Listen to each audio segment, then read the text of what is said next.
Previously on Unpacked. And I had my first sip of wine, and it was love at first sight. I sat on my couch when I in my 30s with my gun in my mouth, asking God to give me the courage to kill myself. Drug use starts out as a means of deep coping, drug or alcohol. But the more we use, the more it erodes who we are. It's a wonderful gift that I have. I know I'm an alcoholic. Nicholas Ingel became an alcoholic at the age of 9. After years of battling his addiction, he is finally clean. This is part 2 of his story. Let's unpack.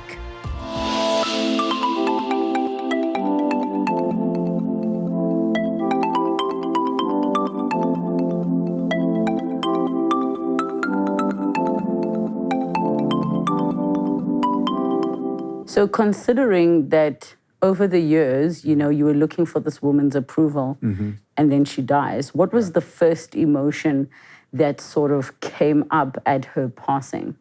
My drinking skyrocketed. So literally, moving to Johannesburg, I'm very grateful that I'm not grateful that my mother passed. But I'm very grateful that I got the opportunity to come to Johannesburg and live with my dad, because he truly was the most wonderful human being. Well, unfortunately, he passed on the 3rd of January this year. And at his funeral, what was said about him is, he said,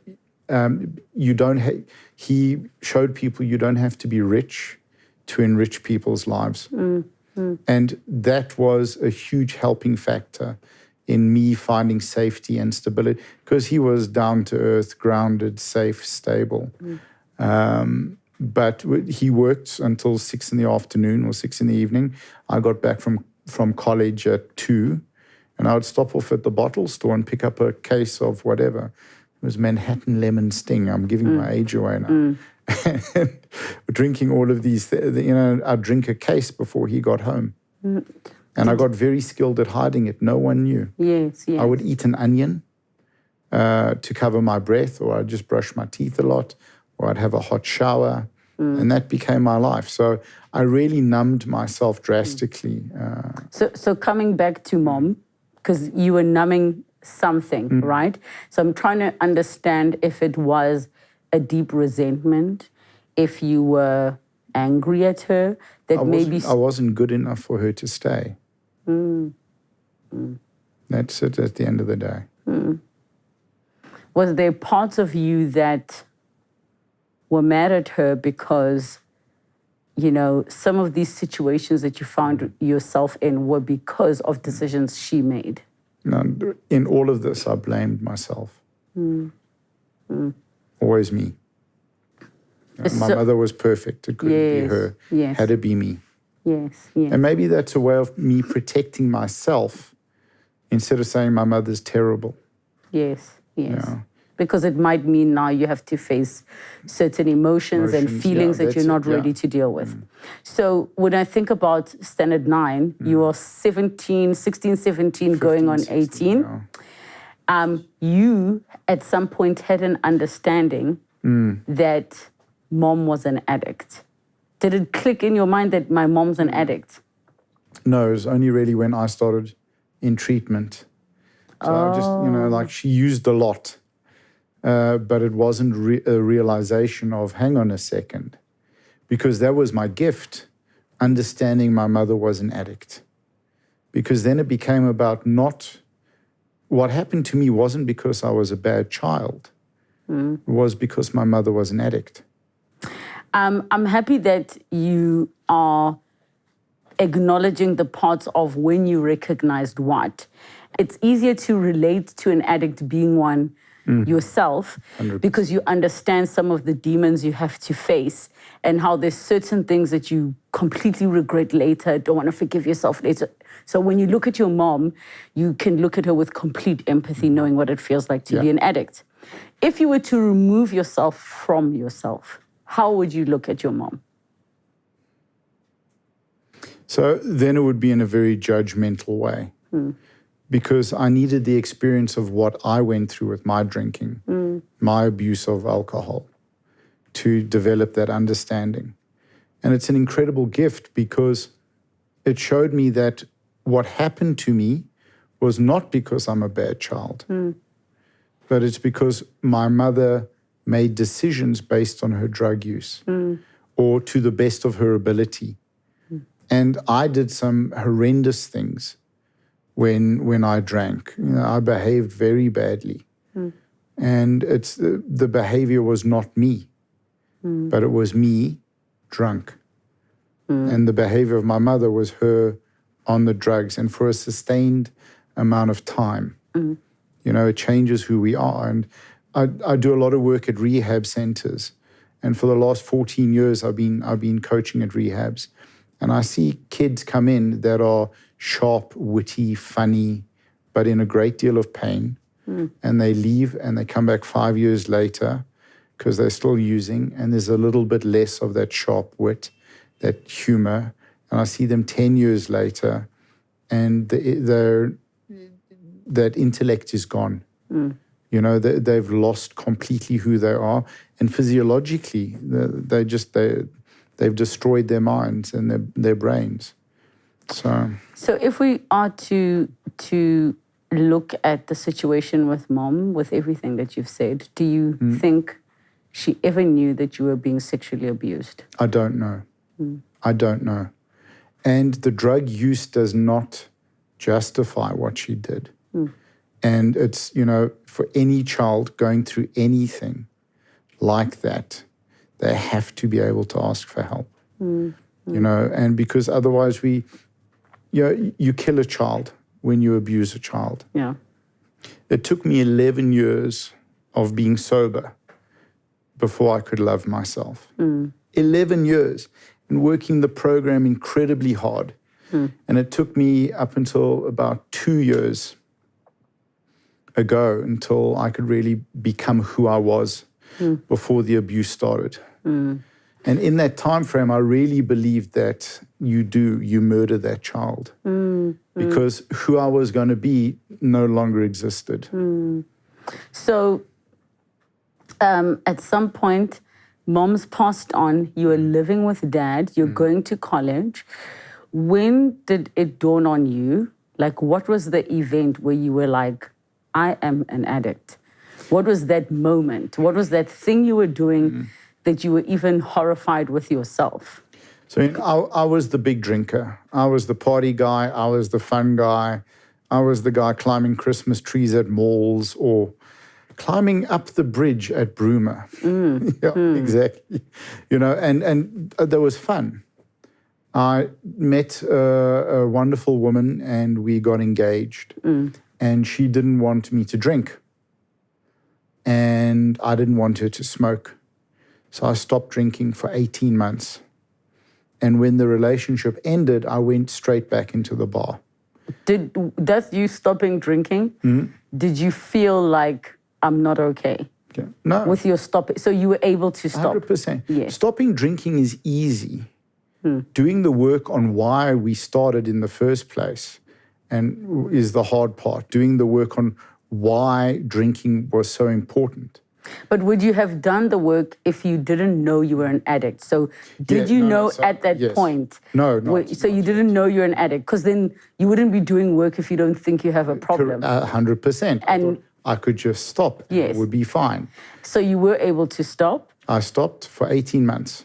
And in that time of 18 months, you weren't shaking, you weren't feeling like, I really miss alcohol? Yeah. So no, because it wasn't, I was like, it'd be nice to, but my time was very preoccupied with the relationship. And it was a very intense relationship. Yes. So for me, the awareness of when the drinking really became a problem was I got to 125 kilos.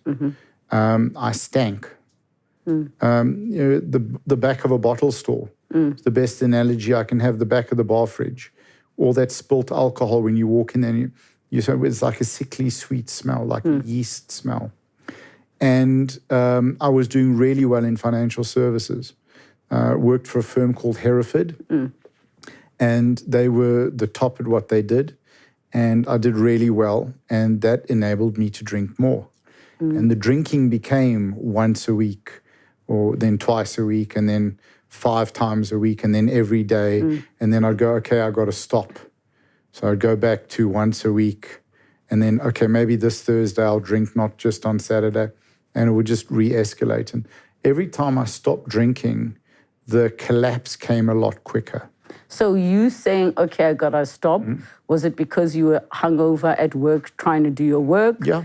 Was that the thing that was like, Absolutely. oh my goodness, I need to stop? Okay. You know, living hungover, missing appointments, missing work, the chaos got worse and worse in my life. The unreliability, the missed appointments, the missed opportunities. Did you become a liar? My gym is called Emet, which means truth. So I was an extremely skilled liar. And most of all to myself. That's really where I can deal with this. I've got it under control. I can manage it. You know, and people ask me all the time, can't I have 1 or 2 drinks? No. No, because I'm sober. I make all of my decisions sober. But when the moment I have 1 drink, I'm under the influence of that alcohol. And my decisions for the future are made in that moment. No. Anything I decide to do in the past is irrelevant. So, and it doesn't add sufficient value. But I got called into a meeting at work by Mike Dundelakis, my CEO. And he's a slave driver. He's a tough guy to work for. He's built up a massive business. But I saw incredible kindness in him. And he sat me down and he said to me, do you have a drinking problem? And I knew right then my life was going to go 1 or 2 ways. If I said no, I most likely would have been fired. If I would have been fired, I would have, probably ended up working in the bar where I drank. But I wouldn't have made another 6 months. I would have drunk myself to death, or I would have shot myself. Because I had sat on my couch with my gun in my mouth. And, you know, when you ask God to help you kill yourself, because you can't go on. It just, you have no idea. And you have no concept that help is available. You have no concept that help is readily available. You have no concept that tens, hundreds of thousands of people have walked this journey before you. So what was the other alternative? Was to say yes. And I didn't want to die. So I said yes. So had it gotten that bad at that point? It had gotten that bad. Another gift of mine is my drinking ended at rock bottom. So what was your rock bottom? Was it that was the moment. That was the moment? That was the moment. I was going to lose everything. I was going to die. So what did he say to you when you said, yes, I have a drinking? Do you want help? And I said, yes. And he booked an appointment with a gentleman, Dan Wolf, who is the hardest core therapist in the world. And I went to go and see Dan, and we sat for an hour chatting. And he said, Nick, you're an alcoholic. You start the program on Monday. Did you agree? It was, even now sitting here talking to you about this, I just feel like a weight drop off me. It was the most incredible thing, because suddenly I had a chance. So I'm wondering, because many addicts know they've got a problem, want to stop, but don't feel ready to. Many of them only stop when they take themselves to rehab, when they are ready, not when everybody else is begging them to be ready. So were you ready? So here's the thing, and I'm hardcore with this, because I don't believe in relapse. We stop when we want to stop. Yeah. When an addict wants to stop, they stop. When an addict tells you they want to stop, but they don't, they just want to find a way to manage their using. Yes. They want to use, but without the chaos it causes. Yes. That's the bottom line. So I wanted to stop. I went into my first meeting and I sat. And this is in rehab? In rehab. So I did outpatient. I didn't do inpatient. It was quite crazy. The company was going on a trip to Zanzibar, I think. And I just missed qualifying for the trip. So the guy said to me, okay, you can pay your own ticket and come with. I said, great. It was fun to hang out with the guys. I had 15,000 Rand left on my one credit card. I'd spent all of my other money. And rehab was 15 grand. I said, I'm going to go to rehab. Wow. I'm going to go to outpatient. And I did. And they were incredibly supportive because it started at 4 p.m. so I could leave early. And then I started to really need extra sleep. And I could only wake up at 9, 10, 11 in the day. And they allowed me to get through that as well. But the moment I sat in my car the first day, 3-piece suit, sweating, terrified, looking at this group of people that were standing, having coffee and smoking and laughing before the program started. And I thought, like, geez, I'm terrified. I said, but you know what? These guys know better than me. So I'm going to shut up and do whatever the hell they tell me. What were you afraid of?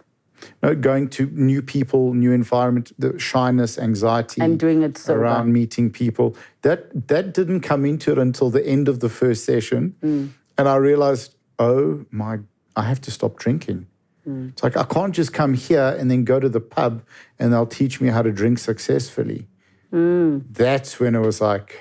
So as in, I'm here, there's a part of you that thinks you're going to learn to drink without your life being a mess and without you wanting to kill yourself. Absolutely. I got you.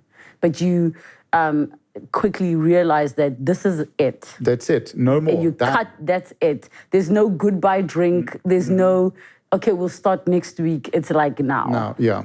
Because I'd lived my life on we'll start next week. Prior to your boss sitting you down, which I absolutely commend him. I mean, that's what companies today are required to do, is to offer you help. They can't just fire you. Yeah. Prior to that, did you ever, because I'm trying to think of that moment that you mentioned of sitting on the couch with a gun in your mouth, like, were you depressed and were you realizing already at that point that your drinking is a problem? If I can describe it as someone pouring petrol on you and setting you alight. And the only way to make the pain stop is to shoot yourself. But what triggered that event?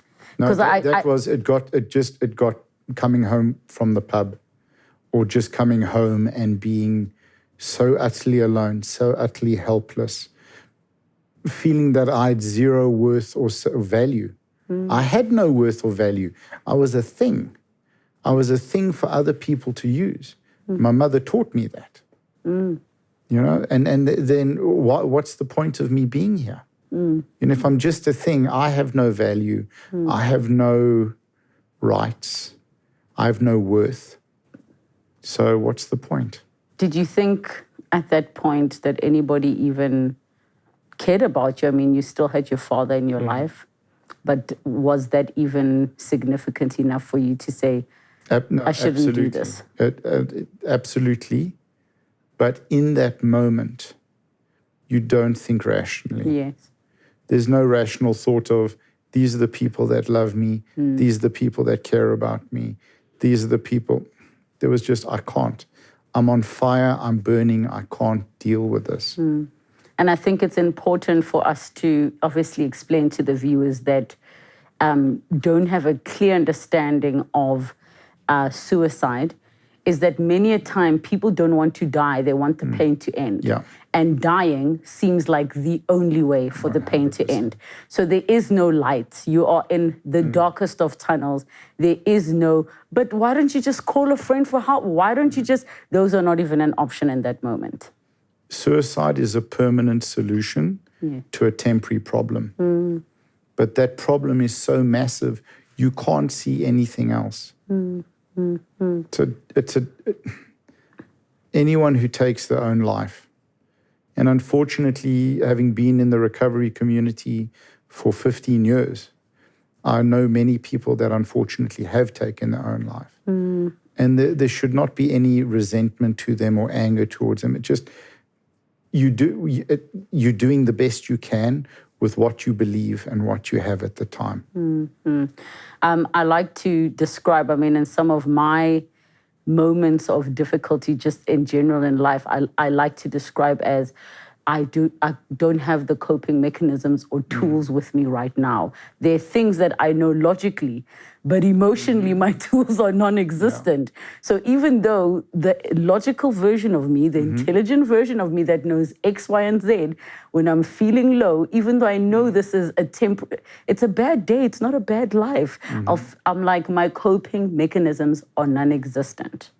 What I learned over the years and working with addicts is that we think as adults, but we feel as children. Oh, and broken children at that. And broken children. Traumatized children. We feel at the stage of our first trauma.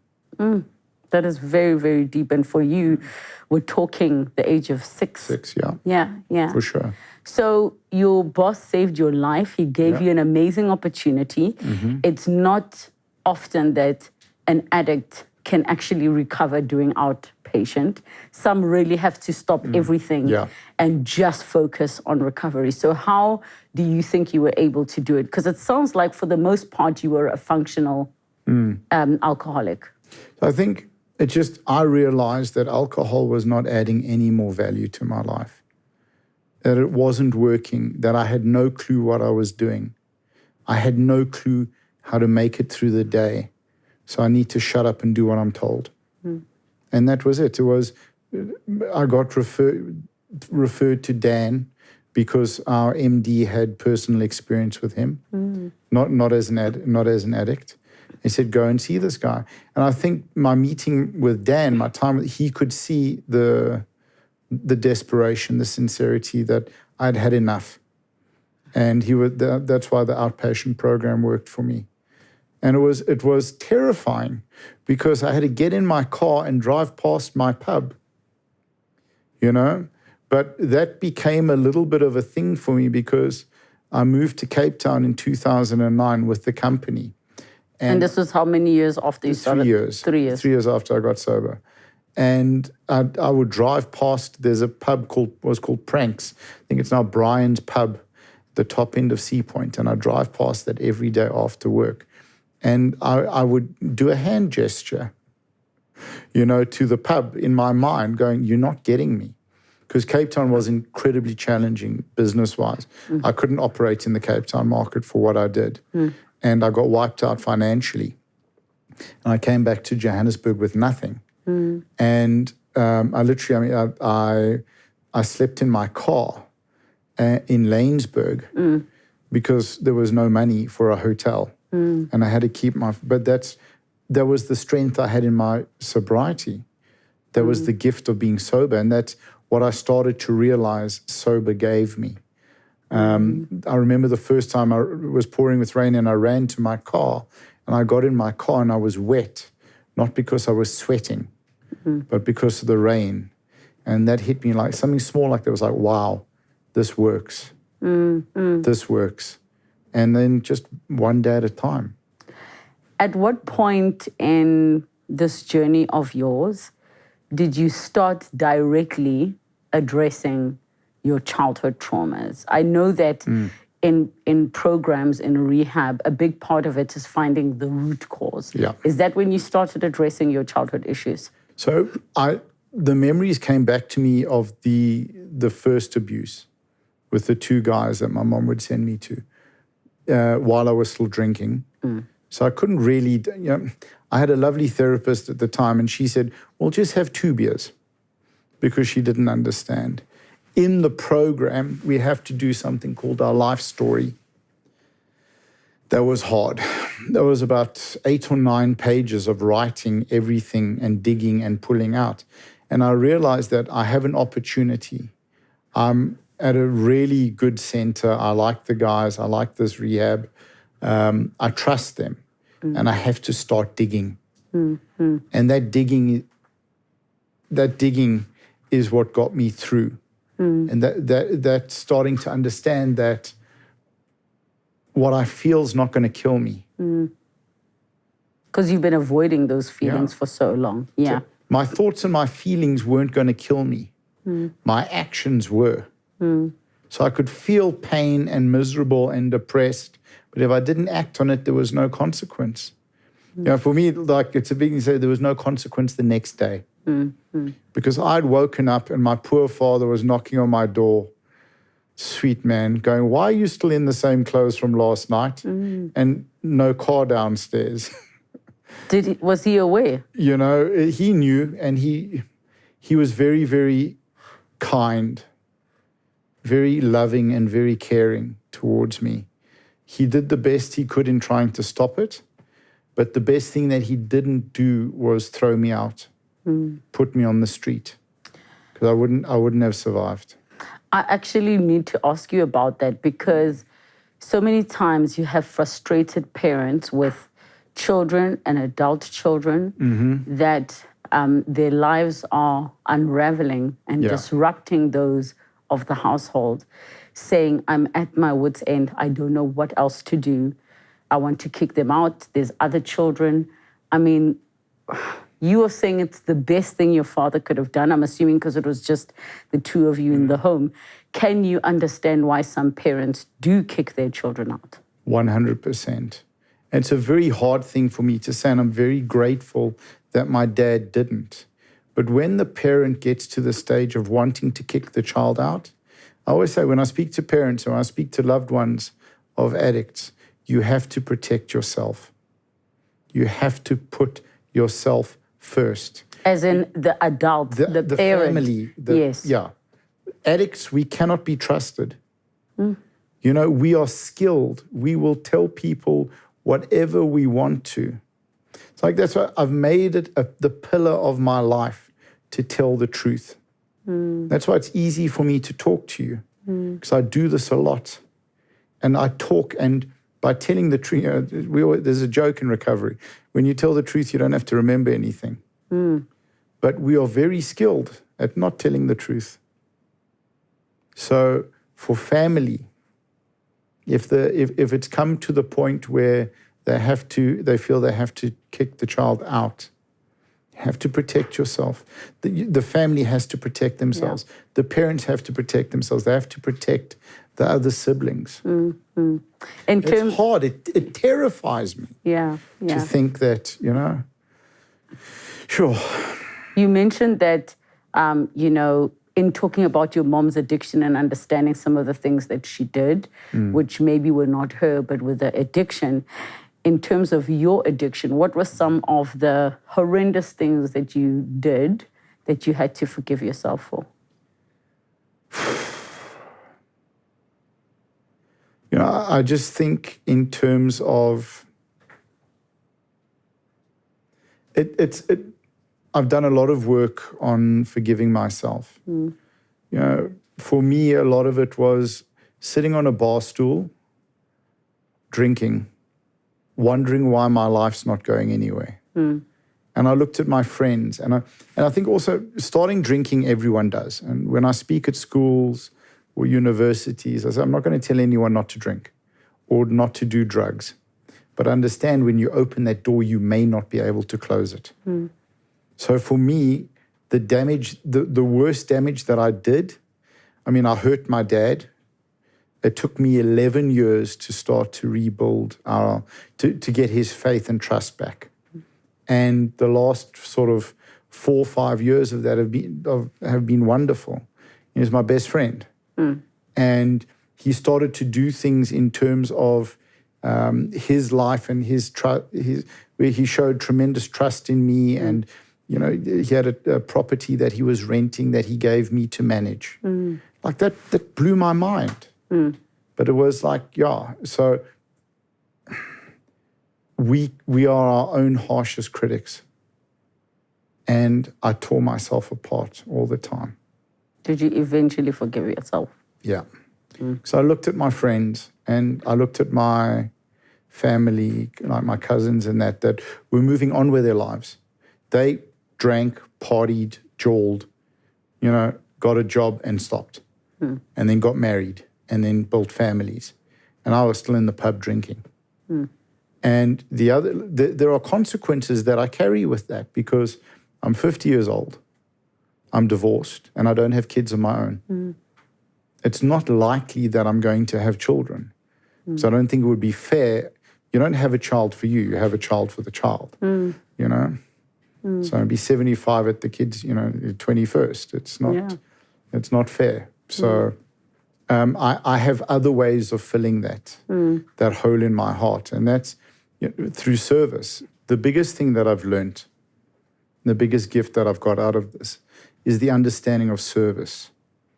Doing for someone else without the expectation of anything back. Because my first meeting that I went to, I'm a room of 26 strangers. And everyone else is, there's a lot of bravado around addicts and ego and stuff. And I'm broken.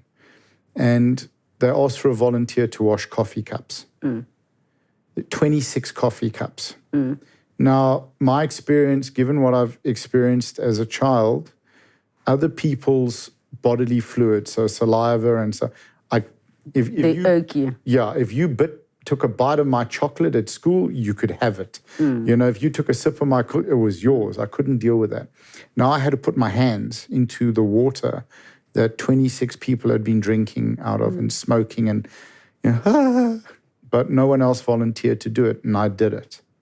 And I got an understanding of service. And that's one of the pillars of recovery. And that's what I've built my life on. I've started a development academy. We go out and we train school kids from Richmond through to Cosmo City. And it's amazing to go and give of your time without the expectation of anything back. And irrespective of how low you're feeling, how bad you're feeling, you can do something for someone who's worse off than you, and it'll help. What would you say, in conclusion, the greatest gift that your alcoholism gave you is? So I think what was empathy and understanding was the understanding that how people treat us has got nothing to do with us. People deal with us based on their pain, their trauma, their filters. And it's that. And then to share something very personal. I lost my dad now. He went into hospital on the 1st of December and he passed on the 3rd of January. He's in for 34 days. But I got to go to the hospital and see him almost every day. I got to deal with the account and everything that needed to be done. I got to be present and I got to go and be with my dad when he passed. If I was drinking, I wouldn't be able to do that for my father. Because the first night, I would have been, and then I would have been a write-off for 3 days. And then it would have gone and overcompensated trying to make up for it. And that's the thing, that I was able to be there for my dad when he needed me the most. That's my greatest gift.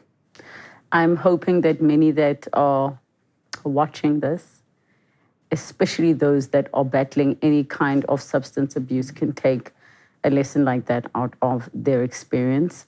And I also acknowledge for you, just because you've been sober 11 years doesn't mean 15 years doesn't mean that the battle's just suddenly over. It is still something that you face each and every day, but I'm so grateful that you are directing it towards service and the betterment of people's lives and communities. So thank you so much, Nicholas, for coming through and sharing your story. Thank you for the opportunity, and thank you for what you do. Thank you. Giving a platform so that people understand they're not alone in their pain. That is incredible. Thank you. Thank you. Thank you. Just like Nicholas said, you're not alone in your pain. Everybody is facing different demons, battling different issues, but we shall all overcome. Thank you so much for joining us. Have a good night. Next time on Unpacked. At the time I said I was weighing 191. Did anybody ever tell you you're beautiful? I called them the day I got an offer in the new job. I'm like, I'm coming for surgery. What I had is called, simple terms, it's gastric bypass. I've lost 101 kgs. I had to lose weight for people to like me. I was still amazing. Yes. Just the world just didn't realize it.